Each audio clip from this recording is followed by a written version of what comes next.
Nawa, Shabashamayim, Kodash, Haya, Shamka, Yahawa, Malakwatka, Daba'a Ratazaka, Haya, Aisha, Ba'arataza, Kawa, Haya, Bashamayim, Nathan Nawa, Lakam, Kal Yawam, Wasalak Nawa, Kawabwat Nawa, Kasalak Nawa, Kawabwati Nawa, Wala'a, Tabaya Nawa, Banasayawan, Abo, Haushai Nawa, Mayan, Rai Kaya, Laka, Hamalakwat, Waha Allah, Wahatafa Aras, La Iwalamim, Ahmad.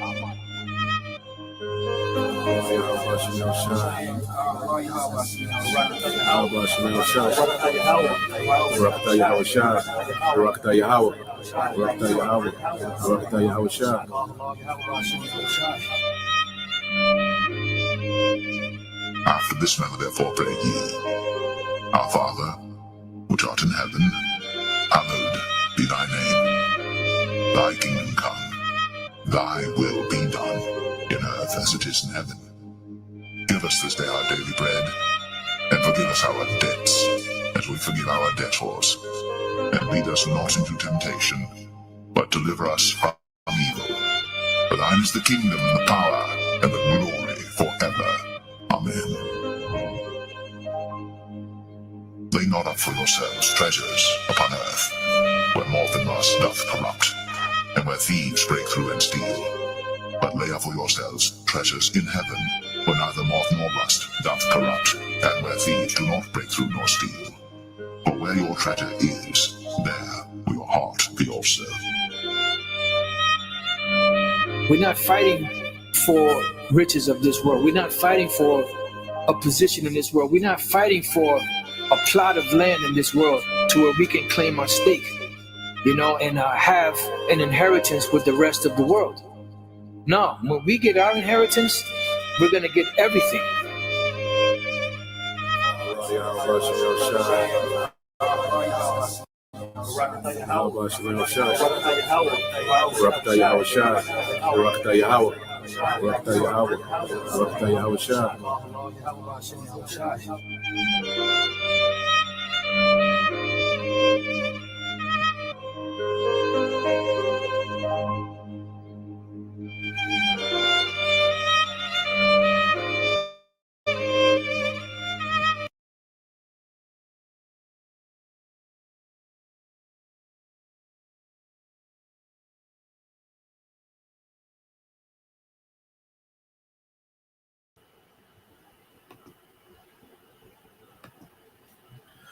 All right, Shalom. First and foremost, I would like to give all praise and glory unto Yahweh, Bahashim, Yahweh Shai, Bahashim, Kakadash, and double honors unto the apostles and the elders of GMS who rule well, teach well, being great examples to his younger brothers, and peace and blessings and salutations to the hopeful elect out there pushing his word and truth and in sincerity across the four winds in the name of Yahweh, Bahashim, Yahweh Shai, pushing to get up out of here. Shalom to the hopeful elect, the believers, the listeners whom have came back to the obedience of the scriptures through faith in Yahweh Bashem Yahweh Shai.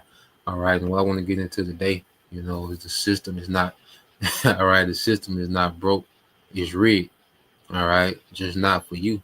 All right, which is me included. All right, which is not for us, but it's a title.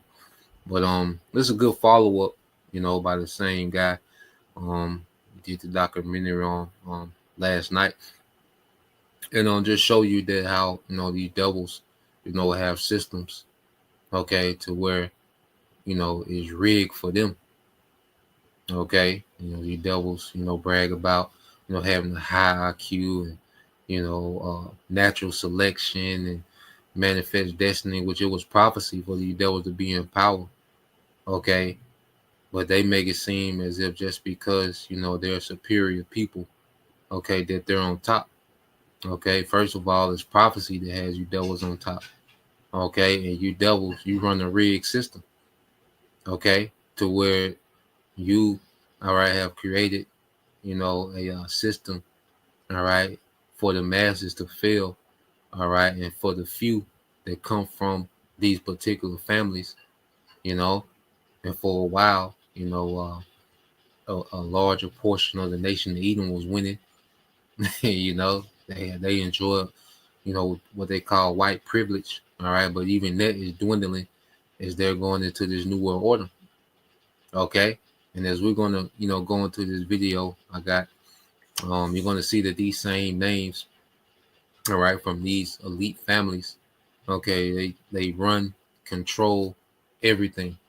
Okay, so I want to get a few precepts and then we'll segue into it. So this is Proverbs 15 and 27. It says, "He who profits unlawfully brings suffering to his own house." Okay, so these devils, what they've done, you know, how they set up, you know, these unjust, you know, these unfair, okay, systems, okay, where it impoverishes the masses, you know, and enriches the few. Okay, the devil has brought suffering to his own house. The whole house of Edom, the whole lineage of Esau, Edom, okay, will pay. All right, you lower level Edomites, you're no better because you would do the same thing if, you know, there was your lot, you know, within the nation of Edom. Okay, but it's meant for you just to be a Joe six pack. Okay, but then you have all these Edomite families, even though, you know, the elites hoard up most of the wealth.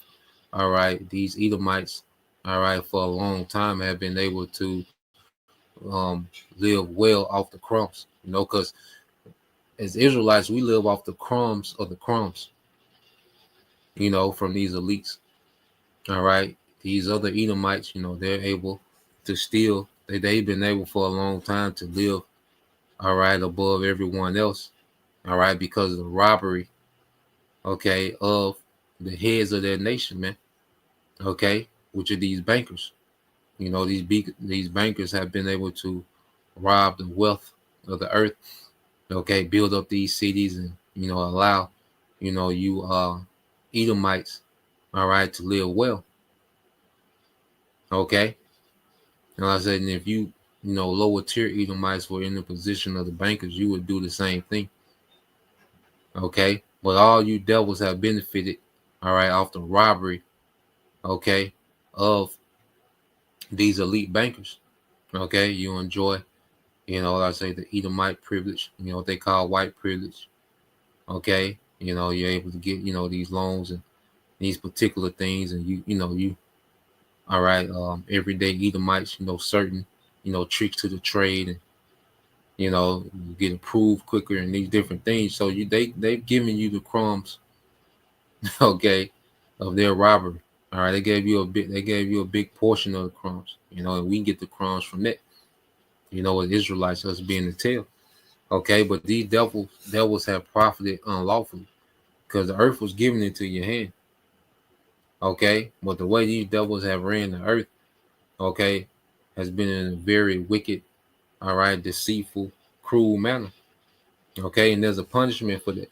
All right, it says, "But he who hates bribes and does not receive nor pay them will live." You know, and that's the characteristics of a righteous judge, you know, which the Lord has, you know, us in this captivity being chastened. Okay, so we can be those righteous judges. See, we're being refined, you know, in this hell that we catch under the system. You know, we're being refined to be those righteous judges. Okay, their righteous leadership.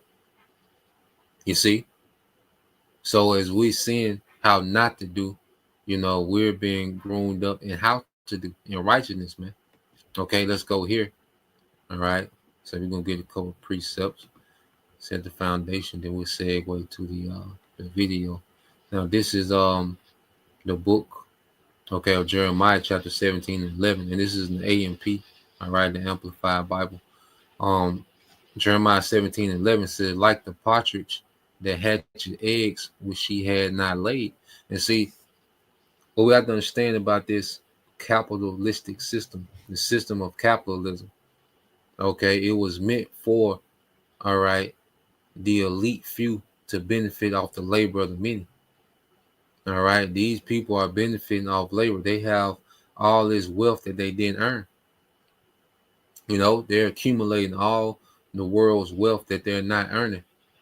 You know, they're earning this wealth through other men's labor. Okay. And this is what capitalism is all about. All right. Now, there was a time, you know, called free enterprise capitalism where, people were able to come up, and you had those success stories, okay, which they can happen within capitalism, okay. But now you see that's getting more rare, okay, because the system was meant, okay, to suppress. All right, you have a few that break through the crack, but that's becoming less and less because all right, they're dismantling this place, but there was a time, where you can come up, start a business, you know, make something out of nothing. There was a time where you could do that, it was here and there. Okay. And then they pushed those stories like everybody had this opportunity to do that, but that's not the case. Okay. The system is only fixed for a few people to make it to a certain level. Okay. What they call the illusion of inclusion, and they do that on every level. Okay. So when you read Jeremiah 17:11, it describes, the system of capitalism, man. In this time, it said, like the partridge that hatches eggs which she have not laid, so is he who makes a fortune in ways that are unjust. Okay.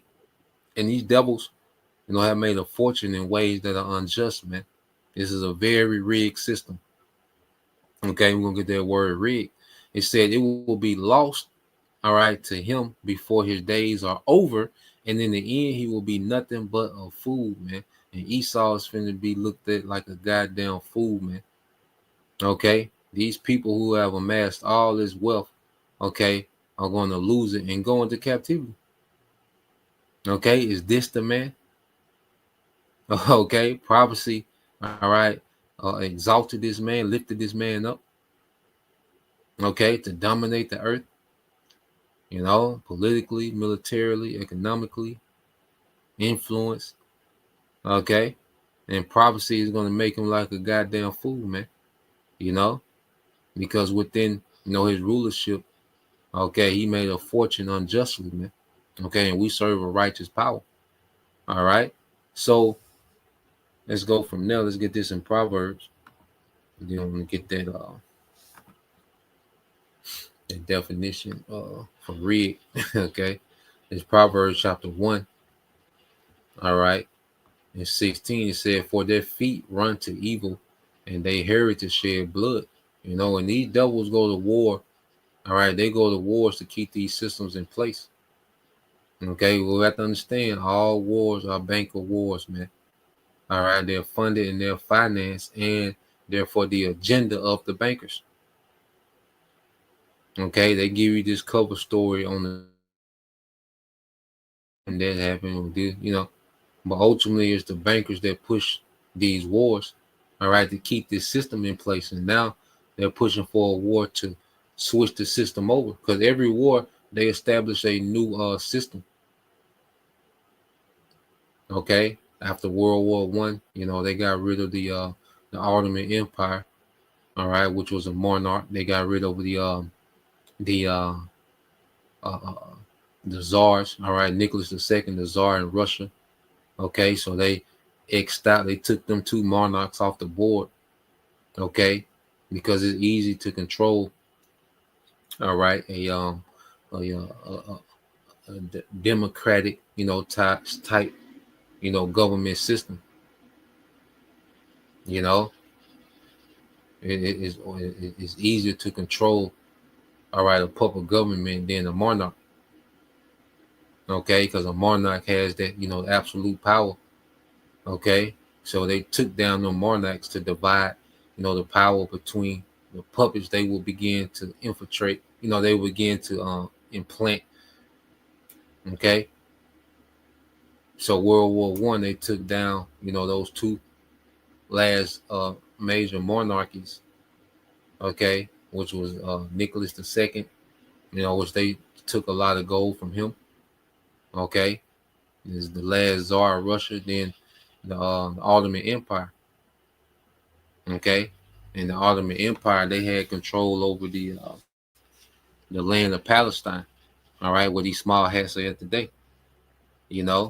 So World War I, broke up the Ottoman Empire, broke up, okay, the Russian, all right, monarchy, okay.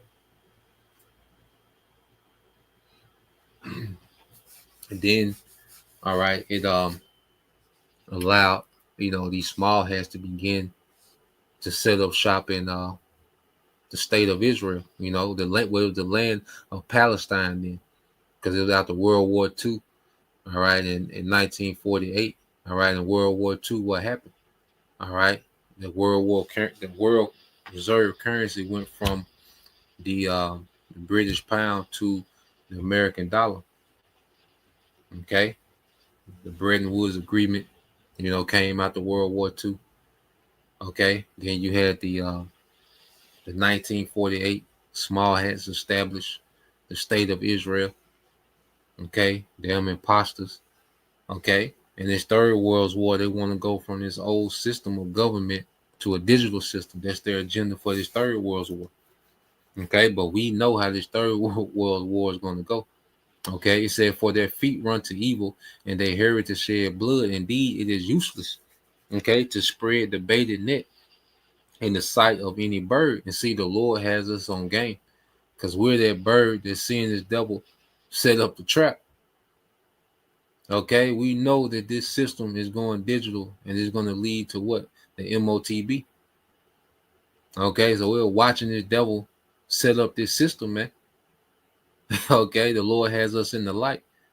All right, and Lord will, we have the spirit to endure, all right, and resist during the hour of temptation, man, when these things are mandated. Okay, and it says, but when these people set a trap for others, they lie in wait for their own blood, man. So ultimately, the devil, everything he's doing, he's setting a trap for himself. Everything that this man has established, he's going to be trapped in it. Okay, he's going to start this war. Okay, that's going to unleash, all right, these nukes that's going to turn America to a desert. It's going to make the earth rail to and fro like a drunkard, destroying this man's infrastructure. And then Yahushua is going to return in the midst of this war. So this devil is only setting a trap for himself with everything that he's built up. All right. And he's been at this plan for a while. It says they set, all right, an ambush for their own lives and rush to their destruction, man. So as this devil is, running to this new world order, okay, on the back of Trump, okay, they're sprinting to this new world order, man. Okay, they got Trump running nothing but fade routes. Okay, no slants, no screen. The boy running straight fades, man. Straight fades. Every executive order is a fade for this new world order, but all they're doing is rushing to their own destruction, man. All right, it says, so are the ways of everyone who is greedy for gain. Greed takes away the lives of its possessors, man. So this devil's greed and ambition, okay, is leading him to ruin and captivity, man. Okay, so let's get this word for rig, and then we'll go into the video of Aratazah. So let's get this word for rig definition, and we play this video. All right, and there's no doubt about it. The system is rigged, man. All right, it ain't broken. It's rigged. People complain about, we need to change it. Look, the system ain't broken. It's working exactly how, okay, the all right, these elites wanted to work, man. Okay, so the word rig as a verb, it says to manage or conduct something fraudulently so as to reduce, all right, a result or situation that is advantageous to a particular person. Okay, to manage or conduct something fraudulently so as to produce or result, all right, or situation that's advantageous, all right, to a particular person, man. Okay, and it's fixed and it's rigged, okay, to produce results for the elites. Okay, that's the particular person, all right, that this system is rigged for. Okay, it never was meant to work in your favor. It only gave the appearance of working in your favor. All right, for a while. All right, that was temporal, and now, all right, it's coming out. All right, the whole time what this system was created to do, and it's doing it to a T. Okay, so let's get here to the video. Like I said, the same guy from yesterday. What's the name of the channel? You know, Economy Rewind. You know, he does pretty good. I subscribe to him. Well, he got pretty good content. I say we're gonna scrape them dry. You know, and until they, you know, it's only a while where they come for them. So, fair use. You know, I'm not getting any monetary gain off the video. All right, just use the material for educational purposes only. Fair use. All right, so let's play this. You know, he's gonna go back to the beginning. You know, when the Federal Reserve, all right, was established, okay, and how it was rigged, okay, from the beginning. So let's play this. In November 1910, 7 men took a private train from Hoboken, New Jersey to Jekyll Island, Georgia. They represented 1/4 of the world's wealth. Over 10 days, in complete secrecy, they wrote the legislation that would create the Federal Reserve, America's central bank, privately owned by the very banks it's supposed to regulate. This wasn't a government operation. This was a conspiracy in the literal sense of the word. 7 private bankers meeting in secret, using fake names, drafting legislation that would give them control over the entire American money supply. And it worked.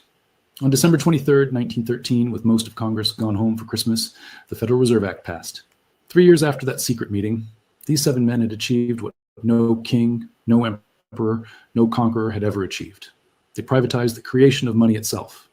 And here's what should terrify you. The Federal Reserve isn't federal, and it has no reserves. It's a private banking cartel with a government-sounding name. And in the 111 years since Jekyll Island, it has never been fully audited by Congress. Not once. This is the story of how 7 men stole the American money supply, why the banks that created the Fed now control the Fed, and why every dollar in your pocket is a debt instrument owned by private bankers. Because understanding Jekyll Island isn't just history.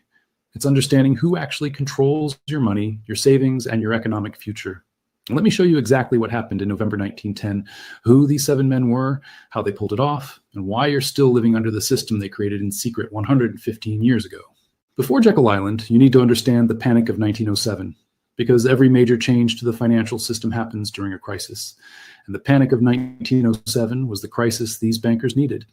In October 1907, the stock market collapsed. Banks failed across America. Depositors panicked and rushed to withdraw their money. Bank runs spread from New York to San Francisco. The entire financial system was on the verge of complete collapse.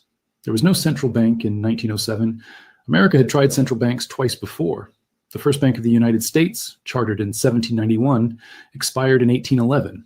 The second Bank of the United States, chartered in 1816, was killed by Andrew Jackson in 1836. Jackson called it the monster and said, "The bold effort the present bank had made to control the government is but a premonition of the fate that awaits the American people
should they be deluded into a perpetuation of this institution? Jackson won. America operated without a central bank for 77 years. Yeah, so lucky. Yeah. So what I was saying, so what you had with the federal, what they call the Federal Reserve, they tried it twice, and like you said, they called it the Federal Reserve, because they want to disguise themselves, as a federal, ran institution, and ultimately they're privately owned banks, okay, by these elites, okay, and they tried to establish, all right, two central banks in America before this time of 1913, when the Federal Reserve Act was passed, so they tried to establish this before, all right, but these devils, all right, what we have to understand is that they always had these skirmishes and infighting of how the nation should be ran, okay, how, the earth should be ran, how certain systems should be ran, okay, so a lot of assassination that, because they tried to assassinate Andrew Jackson, I think twice. I know for sure once. It's in the documentary All Wars Are Banker Wars, but they tried to assassinate Andrew Jackson twice, and eventually he ran off. The central bankers. Okay, so like it said, America went 77 years without a central bank. Okay, they didn't have any debt. Okay, people's money were backed by actual, all right, silver and gold. Okay, but when the feds came in, they changed all of that, man. When the central bankers disguised as the Federal Reserve, when they came in, they gonna change the game. Okay, so these devils, they always have little infights when it comes to particular policies and systems, that they want to be established. Okay, and the bankers, they finally infiltrated, American government, okay, and established this Federal Reserve, all right, which is the nightmare people are crying about today. Okay, so let's play this. But without a central bank, when the panic hit in 1907, there was no lender of last resort, no one to inject liquidity. The system was collapsing. Enter J.P. Morgan. John Pierpont Morgan was the most powerful banker in America. His bank, J.P. Morgan and Company, controlled vast railroad networks, steel production, and financial institutions.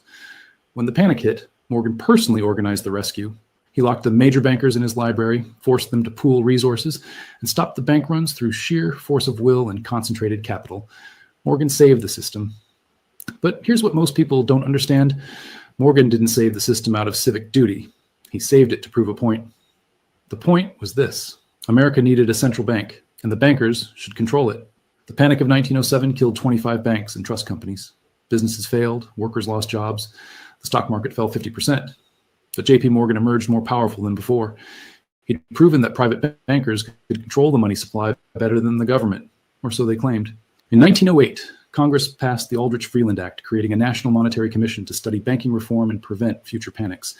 The chairman of that commission was Senator Nelson Aldrich, Republican from Rhode Island. Aldrich was one of the most powerful senators in America. He was also J.P. Morgan's business partner and father-in-law to John D. Rockefeller Jr. The commission was supposed to study European banking systems and recommend reforms. But what it actually did was provide cover for the bankers to write their own legislation. And they would do it in secret at a private resort where no one could see what they were creating. We're Phoenix Energy, a family-owned oil company focused on unleashing American oil from North Dakota and Montana. On the night of November 22nd, 1910, 7 men boarded a private rail car at Hoboken Station in New Jersey. They were told to come alone. No assistants, no secretaries. They were instructed to arrive separately to avoid being seen together. And most importantly, they were told to use first names only. No one could know who they were or where they were going. This wasn't paranoia. This was necessity. If the press discovered that the most powerful bankers in America were meeting in secret to write banking legislation, there would be riots. The American public hated the big banks. They hated J.P. Morgan. They hated Wall Street. Any legislation written by bankers would be dead on arrival, so they disguised it as a duck hunting trip. The private rail car traveled south for 1,000 miles. The destination was Jekyll Island off the coast of Georgia. Jekyll Island was owned by a private club, the Jekyll Island Club, whose members included the Morgans, Rockefellers, Vanderbilts, and Goulds, the wealthiest families in America. It was the perfect location. Remote, private, exclusive, and most importantly, controllable. No outsiders allowed. The 7 men who arrived at Jekyll Island represented approximately $600 billion in assets, measured in 1910 dollars. That's equivalent to roughly $20 trillion today. To put that in perspective, these 7 men controlled 1/4 of the world's wealth. 7 men control 1/4 of the world's wealth.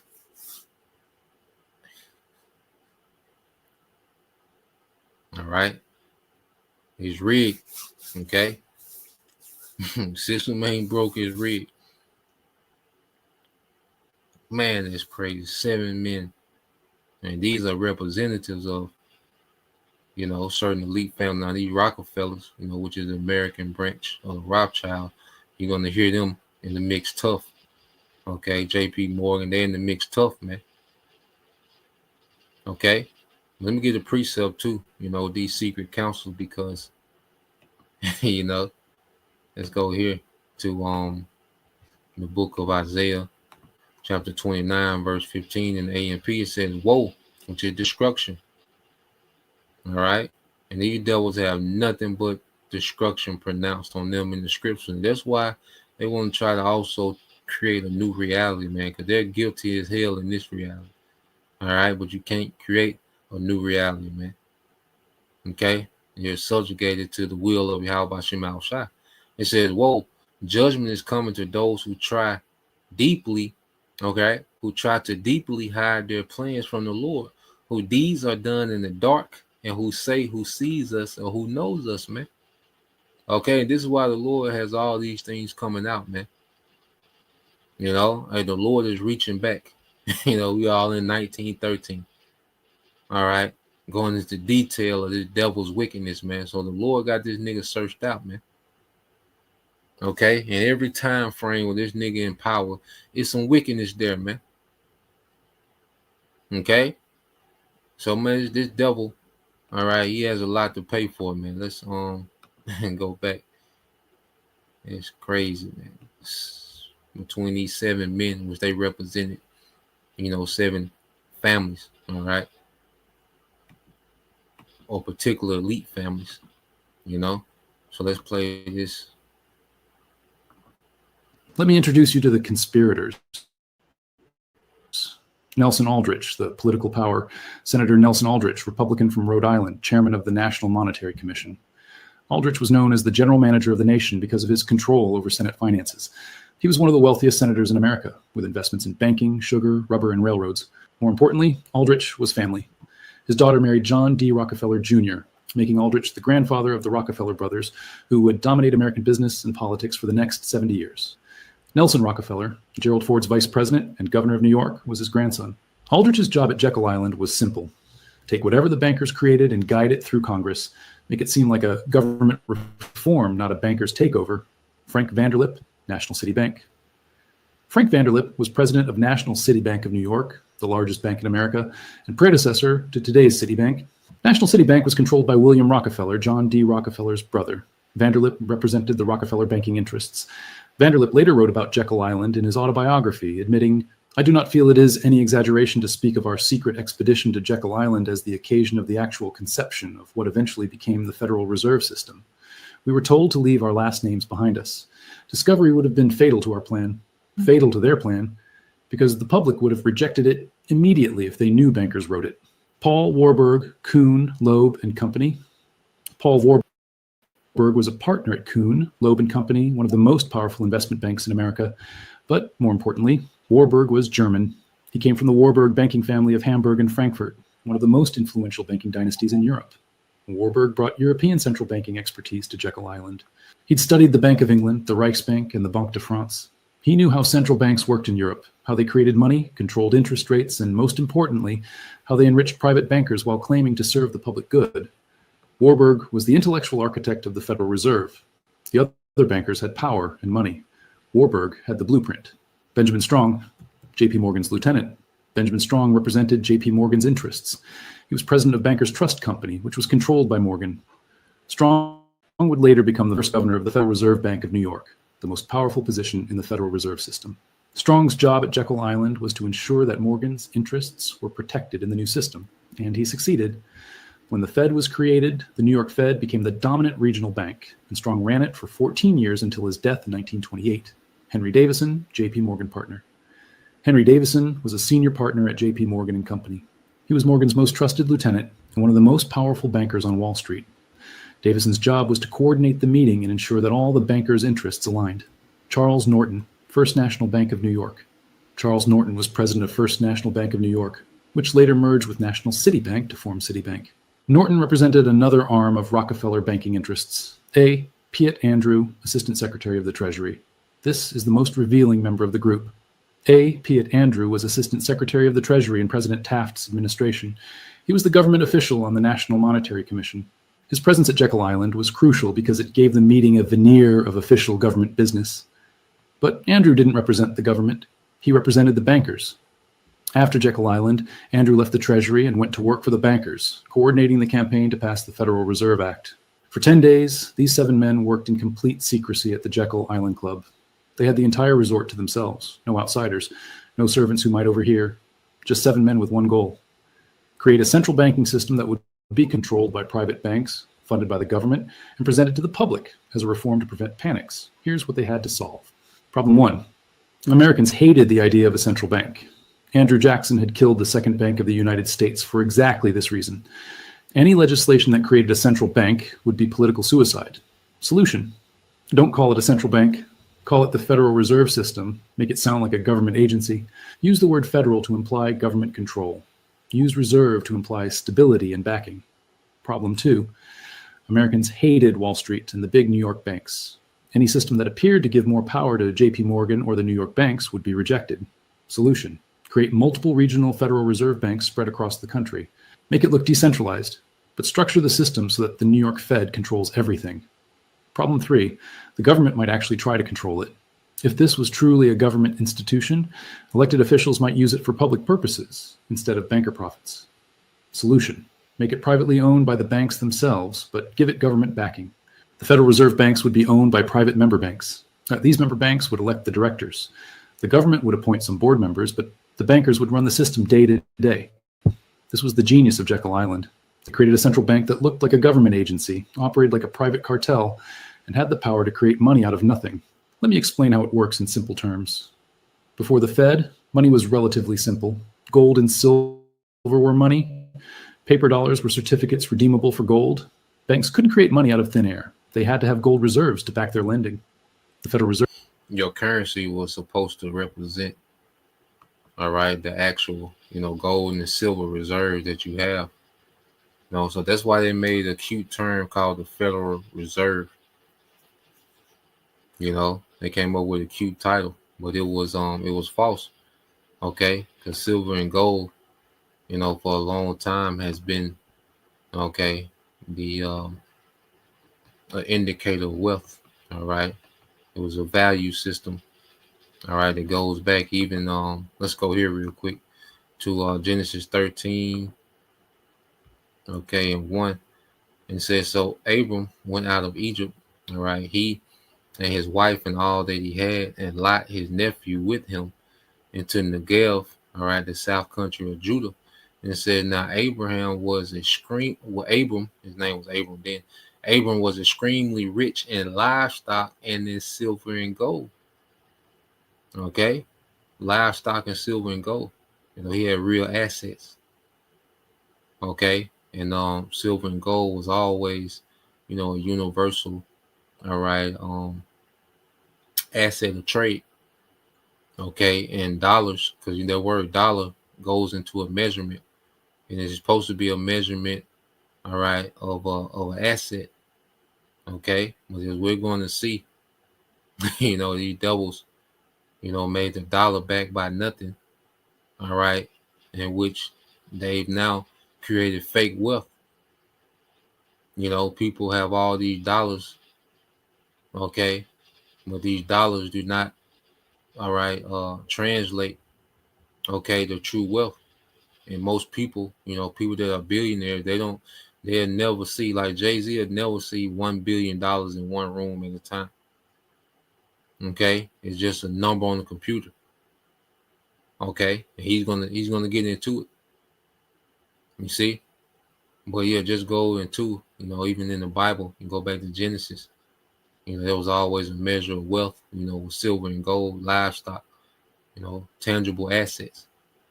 Okay, with these devils, all right, with this this money magic that they're on, they just created wealth out of nothing, man. All right, well, this is it's a big magic trick. You see that these warlocks have pulled off, man, these bankers. Okay, so run it back just a little bit. He's gonna explain it. All right. Before the Fed, money was relatively simple. Gold and silver were money. Paper dollars were certificates redeemable for gold. Banks couldn't create money out of thin air. They had to have gold reserves to back their lending. The Federal Reserve changed everything. Here's the mechanism they created. Step 1. The government needs money. The US government wants to spend money it doesn't have. Instead of raising taxes or cutting spending, it issues bonds, IOUs. These bonds promise to pay back the loan with interest. Step 2. The Fed buys the bonds. The Federal Reserve purchases these government bonds. But here's the trick. The Fed doesn't have money sitting in a vault. It creates the money out of nothing. Literally. It types numbers into a computer or used to print them on paper and exchanges this newly created money for government bonds. Step 3. The government spends the money. Now the government has money to spend. This new money enters the economy through government spending, military contracts, social programs, salaries, whatever. But this isn't money that was saved or earned. It's money that was created from nothing. Step 4. You pay the interest. The government owes the Federal Reserve interest on those bonds. Where does the government get money to pay interest? From taxes. From you. You work, you earn money, you pay taxes, and those taxes go to pay interest on money that was created from nothing. Step 5. The bank's profit. The Federal Reserve is owned by private banks. Member banks are required to buy stock in the Fed. And if I can say this, your labor pays the interest to the bankers. Our labor pays off the interest, of the money borrowed by the government back to the bankers. That's why the government doesn't mind having all these different benefits and programs and contracts. Because they get the money, from the bankers. They spend the money and you pay the interest on the money that they borrow. You see? It's a hell of a system, man. All right. And I know economists, I stay surface level with it, try to simplify as much as possible. All right. But I know enough, all right, that this shit is rigged. Okay. I won. You what? All right. I lost. All right. That's how the system works. They receive a 6% annual dividend on that stock paid from the Fed's profits. And the Fed's profits come from the interest on government bonds, interest paid by taxpayers. So here's what really happens. The Federal Reserve creates money from nothing, loans it to the government spends it into the economy, you pay taxes to cover the interest, and the banks that own the Fed collect that interest as profit. You're working to pay interest on money that was created from nothing by private banks. This is the system the 7 men at Jekyll Island created. The Jekyll Island meeting ended in late November 1910. The bankers had their legislation. Now they needed to get it through Congress. This took 3 years of careful political maneuvering. First, they couldn't present it as the bankers' plan. Senator Aldrich introduced it as the Aldrich Plan in 1912, but it went nowhere. Everyone knew Aldrich was a banker ally. Democrats, who controlled the House, rejected it immediately. The bankers needed a new strategy. In 1912, Woodrow Wilson won the presidency. Wilson was a Democrat who had campaigned against the money trust and Wall Street power. He seemed like the last person who would support a banker's central bank. But Wilson had a problem. His campaign was bankrupt. He needed funding. Enter the bankers. Paul Warburg and other Jekyll Island conspirators supported Wilson's campaign through intermediaries. They gave him money, they gave him advice, and they gave him a chief advisor, Colonel Edward House, who was deeply connected to banking interests. After Wilson won, House became his most trusted advisor. And you see how these presidents, all right, whoever the bankers back, that's who the president is. Okay, and the system has, so if they was using Woodrow Wilson as a dude boy, all right, what do you think Trump is? Okay? If they were using Woodrow Wilson as a do boy, all right, in the 19 teens, okay, what the hell you think Trump is, man? Because it has gotten, more and more corrupt since then. There was a little pushback, from certain politicians, okay? And it wasn't because those Edomite politicians was righteous, okay? It was just they knew that these niggas wanted everything, okay? They knew that these niggas were trying to get everything, okay? And if you're not a part of these certain families, all right, you're not in on the play, okay? But now you fast forward to Trump, okay? Ain't no real president, man. Okay, ain't no real government. Okay, they all right on the payroll of the elites. Okay, what we're getting is a WWF wrestling match. Okay, WrestleMania between the Republicans and Democrats. They're not controlling any real policies, okay, that affect these global systems. Okay, and these things that's getting ready to be rolled out. Okay, they make this big deal about what's her name? Major Taylor Greene, whatever her name is. Okay, like her quitting was some major thing. Okay, no. Okay, these senators, all right, light work. Okay, they no different than the niggas showing up to work at Target. Okay, no power. All right. And House pushed hard for the Fed. The Jekyll Island plan was rebranded as the Federal Reserve Act, sponsored by Democratic congressmen to make it look like a reform against the banks. Not for them. Key Democrats, including Carter Glass and Robert Owen, were convinced that this was necessary to prevent another panic of 1907. The bill was introduced in December 1913. Here's where the timing gets suspicious. Congress was scheduled to adjourn for Christmas recess on December 19th. Many congressmen had already bought train tickets home. But at the last minute, the leadership pushed for a vote before recess. The Federal Reserve Act was voted on December 23rd, 1913. Most congressmen had already left Washington for Christmas. Those who remained were exhausted and eager to leave. The bill was over 1,000 pages. Almost no one had read it fully. The House passed it 298 to 60. The Senate... A 1,000-page bill. There's no telling what was in there. A 1,000-page bill. Passed it 43 to 25. Wilson signed it the same day, December 23rd, 1913. 3 years after the secret meeting at Jekyll Island, the bankers had their central bank, and they did it on December 23rd, when most of Congress was gone and no one was paying attention. Charles Lindbergh Sr., congressman from Minnesota and father of the famous aviator, understood what had happened. He said, "This act establishes the most gigantic trust on earth. When the president signs this bill, the invisible government by the money power will be legalized. The greatest crime of Congress is its currency system. The worst legislative crime of the ages is perpetrated by this banking bill." He was right, but it was too late. The Federal Reserve opened for business on November 16th, 1914. Benjamin Strong, who'd been at Jekyll Island, became the first governor of the New York Fed. Paul Warburg became a member of the Federal Reserve Board. The Jekyll Island conspirators were now running the system they designed in secret. What happened next proves why they wanted this power. World War I started 3 months before the Fed opened in 1914. Coincidence? Maybe.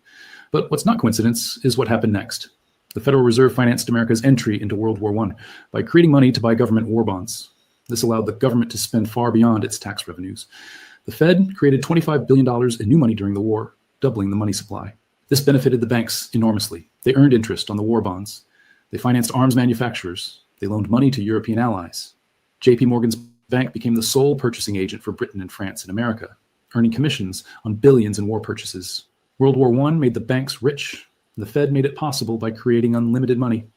After the war, the Fed kept interest rates low and credit easy. This fueled the stock market bubble of the 1920s. Everyone borrowed money to invest in stocks. Prices soared. Bankers got rich off lending and underwriting. This is why I stopped shopping on Amazon, and you should too. Don't. Strong, running the New York Fed, deliberately kept rates low despite warnings about speculation. Why? Because higher rates would have killed the bubble, and the bubble was making his banker friends wealthy. In 1929, the bubble popped. The stock market crashed. Banks failed across America. Unemployment hit 25%. It was far worse than the panic of 1907. And what these devils do, they allow you to get in and enjoy, abundance for moments and pockets of time. All right. And people come under the illusion like the system is working for them. The roaring 50s. These things are designed. Okay. They can allow prosperity and they can shut up prosperity. Okay. This is the power these devils have had. Okay. Over the banking systems for over a century. Okay. So they can open up prosperity and they can close up prosperity. This is why these devils have a God complex, and the digital system is meant to take this to a whole nother level. Okay, they want control of way more than money now. They want your spirit. Okay. Let it play. Here's the revealing part. The Federal Reserve had been created specifically to prevent panics and bank failures, but the Great Depression was worse than anything that came before. The Fed failed at its stated mission. Or did it? The Fed didn't fail the banks. It failed the public. During the Depression, the big banks, the ones that owned the Fed, bought up failed smaller banks at pennies on the dollar. JP Morgan, Chase, National Citibank came out of the Depression bigger and more powerful than before. The Fed could have expanded the money supply to prevent deflation. It could have been a lender of last resort to failing banks. Instead, it let the money supply contract by 1/3. This destroyed small banks and businesses, but allowed the big banks to consolidate power. This is what the Jekyll Island system was designed to do: protect the big banks, concentrate power, and extract wealth from everyone else. World War II followed the same pattern. The Fed created money to finance World War II. Government debt exploded from $40 billion to $260 billion. The Fed bought government bonds, creating money to fund the war. Banks earned interest on the bonds. Defense contractors got rich. The public paid through inflation and taxes.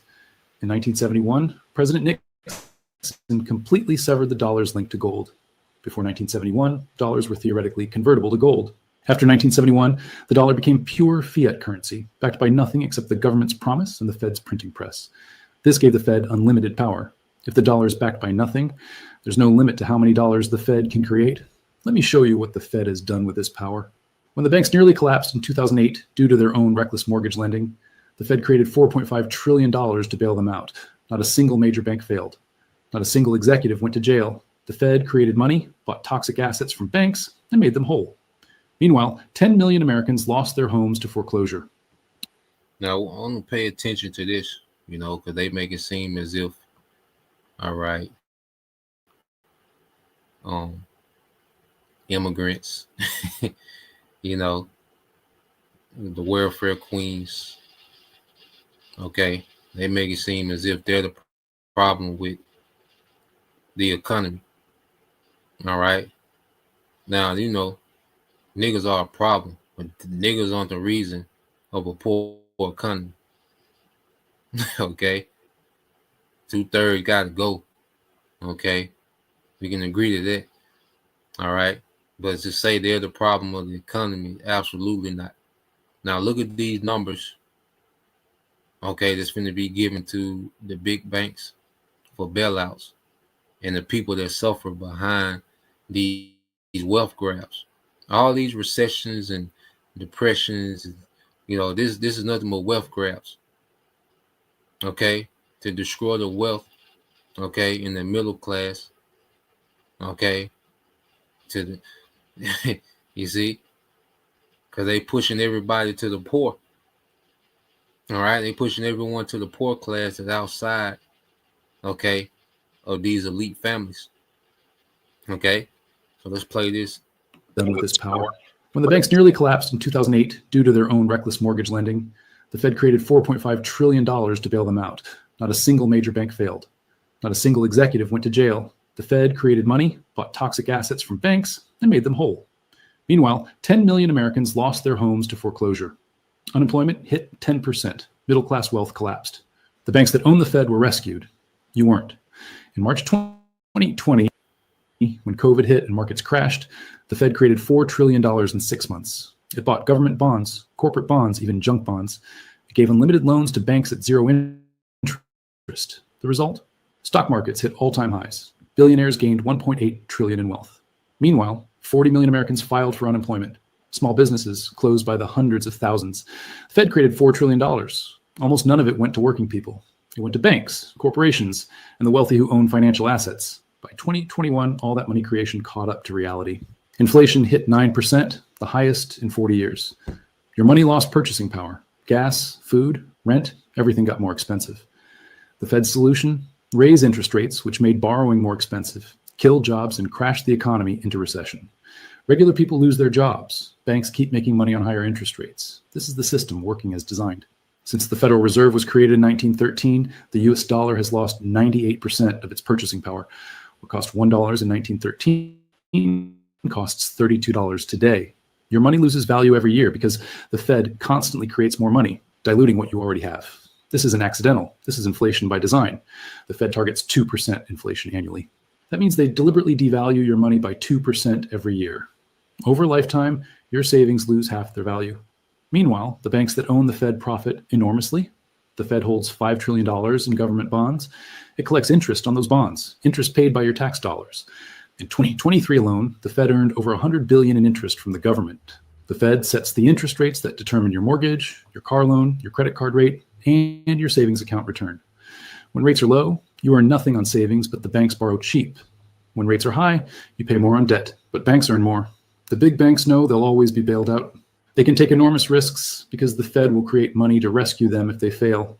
You have no such protection. When the Fed creates new money, it doesn't distribute it equally. It gives it to banks first. Banks get the new money when it has full purchasing power. By the time that money circulates to wages and prices, it's been diluted. This transfers wealth from wage earners to asset owners, from you to them.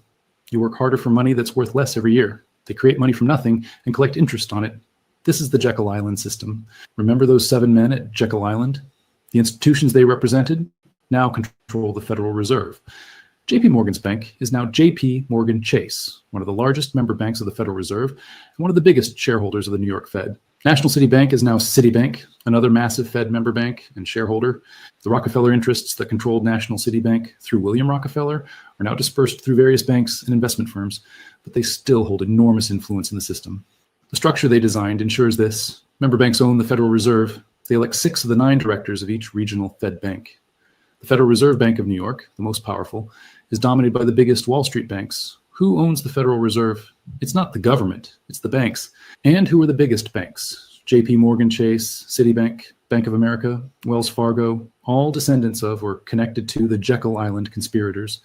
The Fed claims to be independent. Independent from whom? Independent from Congress, which represents the people, but not independent from the banks, which own it. Since 1913, the Federal Reserve has never been fully audited by Congress. Efforts to audit the Fed, And it never will be. All right. It's going to be a Howard Shah. Okay. It's going to come take this place down, man. Complete wickedness, man. You know. So let's go here. Yeah, man. So it's rigged on another level. You know, this place is rigged on a whole nother level. You know, that's why you're still, you know, people are crying out, but this was the intention from the beginning.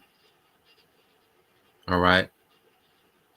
So when you go to James, and then the scriptures call this out, you know, that's why we went into those precepts in the beginning.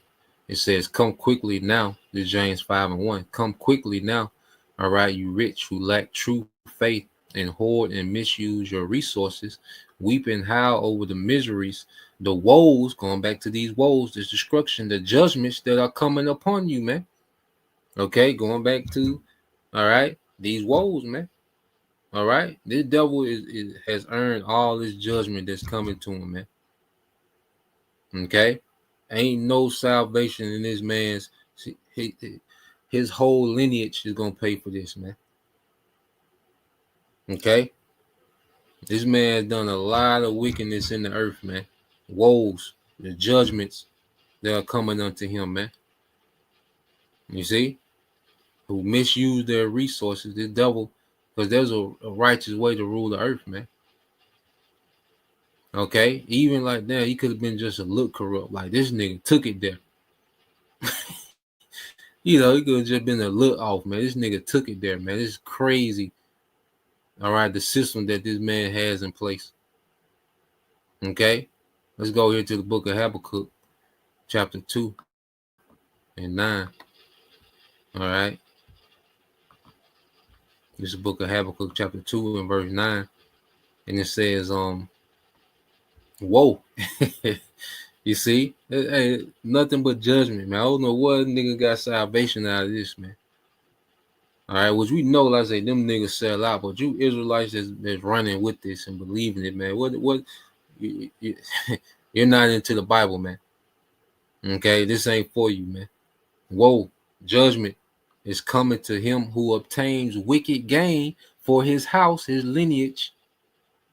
Okay, all these devils have benefited, some way more than others, but all these devils have benefited to some degree, man. Okay, and it says, woe, judgment is coming to him who obtains wicked gain for his house. All right, and thinks by doing so to set his nest on high, that he may be rescued from the hand of evil. Nah, you're going to see evil times. Okay, you devils are going to see evil times, bad times. Okay, everything that you built, okay, is about to be completely obliterated, man. Your infrastructure, your wicked system that you got in place, these puppet governments, and your AI infrastructure you're trying to, all this is going to be destroyed, man. Okay. Habakkuk 2 and 10 said, you have devised a shameful thing for your house. Okay, by cutting off and putting an end to many people, because this man has destroyed and ruined people with this wicked system. Okay, whether through death, through these wars and conflicts, or poverty, famine everywhere. Okay, this man destroyed many people, okay, to hoard up all this wealth, man. It says, so you are sinning against your own life and forfeiting it, man. All this is going to count against this devil. Everything that he's done is going to count against him, man. It said, for the stone will cry out from the wall to accuse you, okay, built in sin. All right, so this infrastructure, everything that the devil has built is accusing the devil, man, because it's all built off fraudulent money, ill-gotten gain.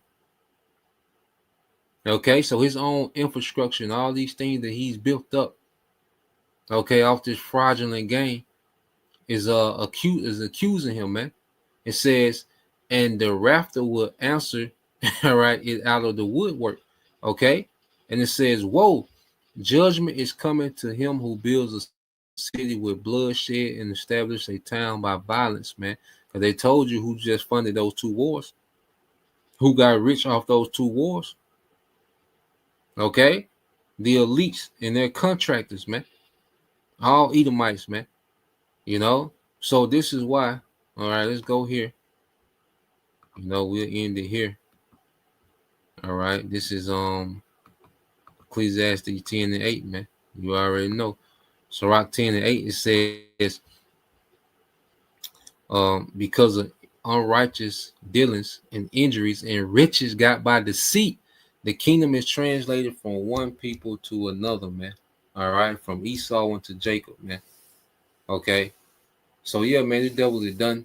Everything that he's established, all right, is going to be destroyed. Okay, all the riches, the true wealth that he got is going to be transferred, okay, to Israel, and he's going to captivity, man. Okay, so that was the point. Just wanted to get into that, Lord will, you brothers, all right, and you sisters edified once again, and give all praise and glory unto Yahweh, Bahashem, Yahweh Shai, Bahashem Kapadash, and double honors unto the apostles and the elders of GMS, rule well, teach well, being great examples towards younger brothers, and peace and blessing salutations, hopefully. Shalom.